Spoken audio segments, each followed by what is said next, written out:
Дорогие друзья, присоединяйтесь к нашему телеграм-каналу, пройдя по ссылке в описании видеороликов. Это поможет вам следить за нашими публикациями и делиться своими впечатлениями. Есть документы, которые не имеет смысла комментировать. Они говорят сами за себя.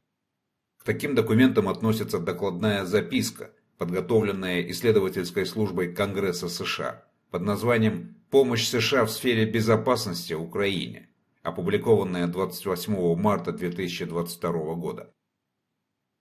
Перед операцией России в Украине администрация Байдена и Конгресс 117-го созыва увеличили помощь Украине в сфере безопасности и продолжают рассматривать дополнительные варианты. С 24 февраля 2022 года администрация Байдена выделила в общей сложности $1 350 миллионов для оказания немедленной помощи в области безопасности, чтобы помочь Украине противостоять бронетанковым, воздушным и другим угрозам, с которыми она сталкивается. Кроме того, закон о дополнительных ассигнованиях на Украину на 2022 год предусматривает выделение $3,5 миллиардов на пополнение запасов техники Министерства обороны, которые были отправлены или должны быть отправлены в Украину, и $650 миллионов на иностранное военное финансирование для Украины и стран, затронутых ситуацией в Украине. Ассигнования на оборону также включают $300 миллионов на инициативу Министерства обороны США по содействию безопасности Украины. Еще до начала боевых действий Украина была основным получателем военной помощи США в Европе и Евразии.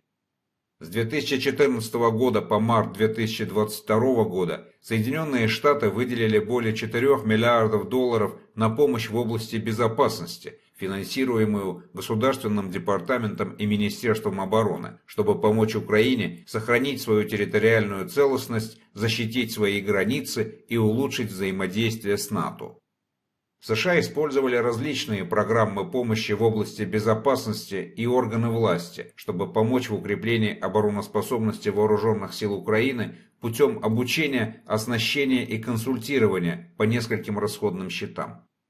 Двумя основными механизмами являются иностранное военное финансирование ФМФ Государственного департамента США и инициатива Министерства обороны Украины по содействию безопасности USAI. Пакеты USAI включали обучение, оборудование и консультационные услуги для повышения оборонительных возможностей Украины, таких как осведомленность о морских владениях, оперативная безопасность и вместимость авиабаз, и летальность, управление и живучесть вооруженных сил Украины.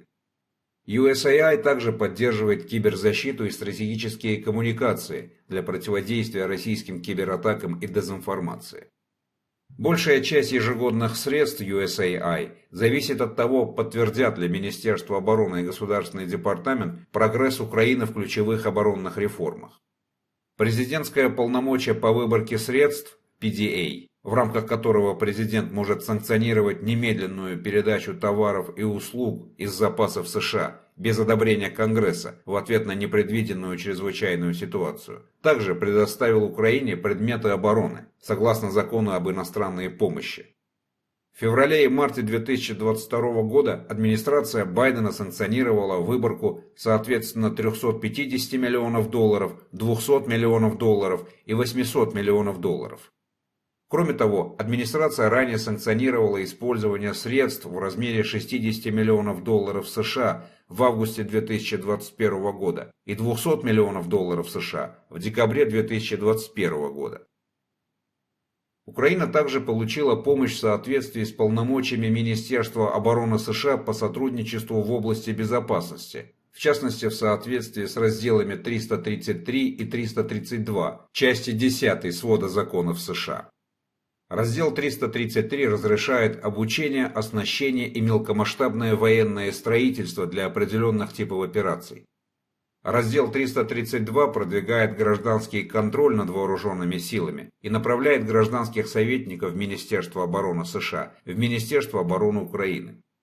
С 2014 года Украина также получает помощь от программы международного военного образования и обучения IMET, которая предоставила профессиональное военное образование в оборонных учреждениях США для младших, средних и старших офицеров украинских вооруженных сил.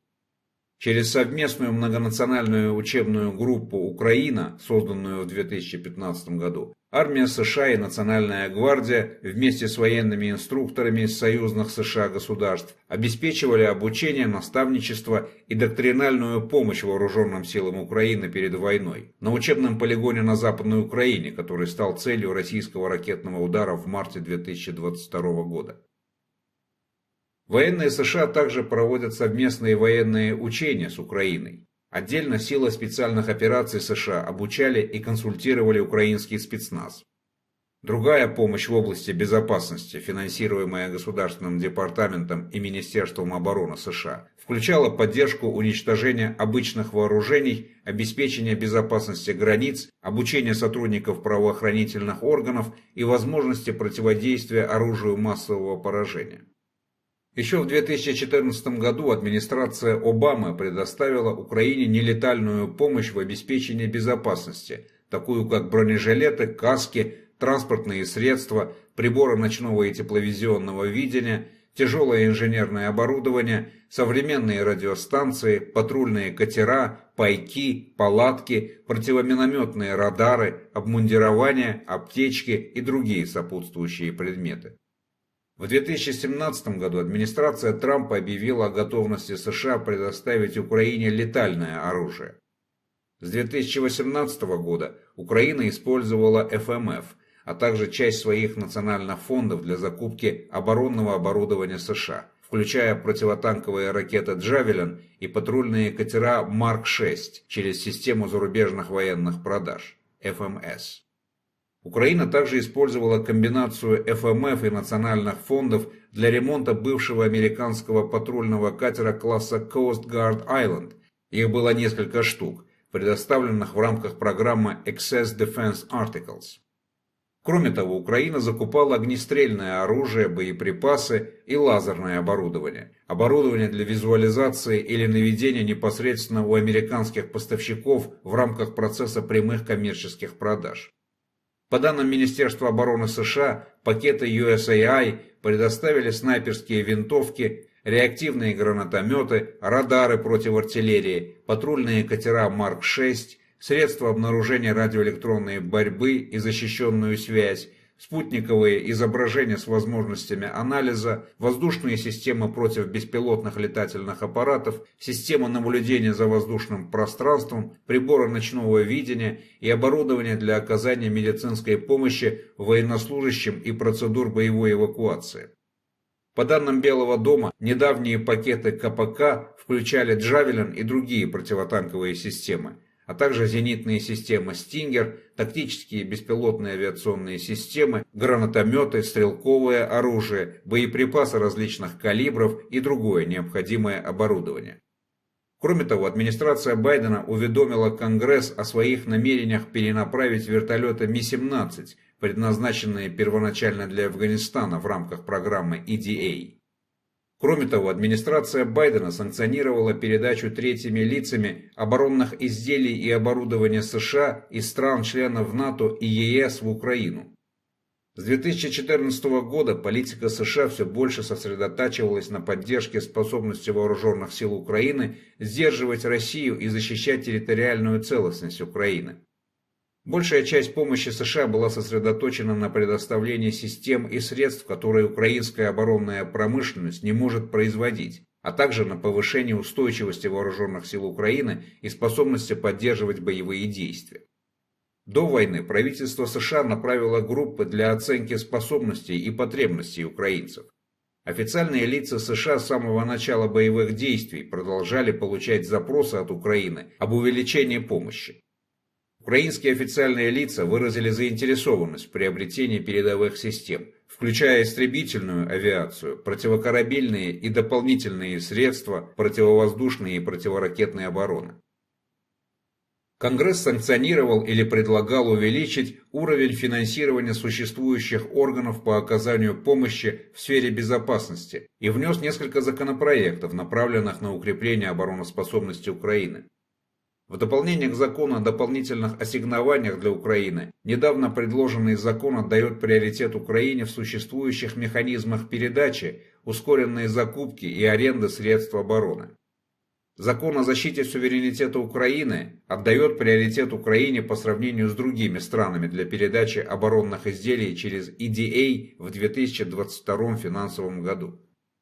Закон о никогда не сдаваемой территории Европы NYET от 2022 года и Закон об обеспечении украинской автономии путем усиления ее обороны GARD добавят Украину в список приоритетных стран для EDA в 2022, 2023 и 2022-2026 финансовых годах соответственно.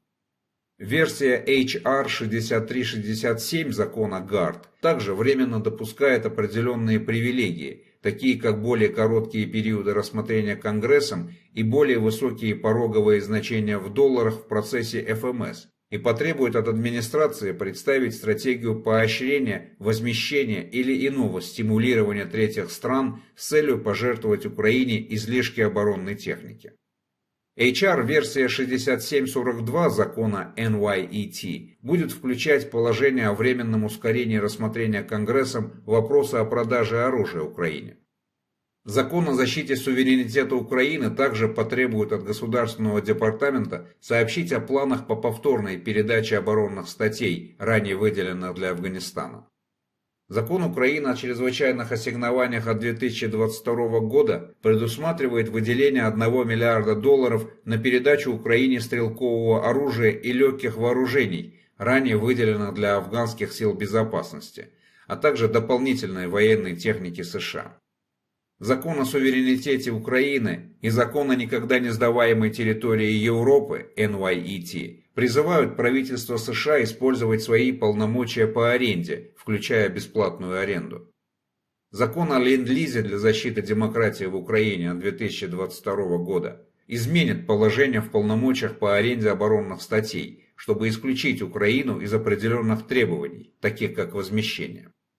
Закон о никогда не сдаваемой территории Европы предусматривает создание Фонда сопротивления Украины для обеспечения американских средств обороны и обучения сил безопасности Украины, а также для надлежащей проверки украинских групп и отдельных лиц.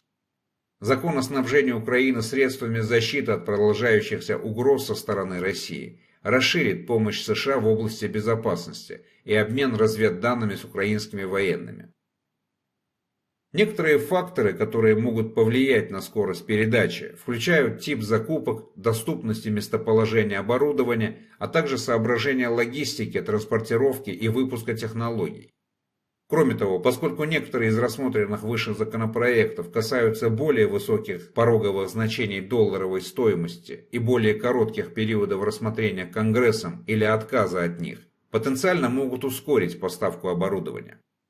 Конгресс может рассмотреть вопрос о том, какие системы вооружений украинские силы используют наиболее эффективно, и их способность быстро использовать новые или более совершенные системы. Для новых систем может потребоваться время на обучение персонала, интеграцию в операционные планы, развертывание и обслуживание. Конгресс также может рассмотреть вопрос о том, не рискует ли предоставление более современного оружия дальнейшей военной эскалацией, в том числе возможностью нападения России на государства-члены НАТО, чтобы не допустить поддержки Украины. Авторы докладной записки Кристина Аравия, аналитик по содействию безопасности, сотрудничеству в области безопасности и глобальной торговли оружием, и Эндрю Боуэн, аналитик по вопросам России и Европы.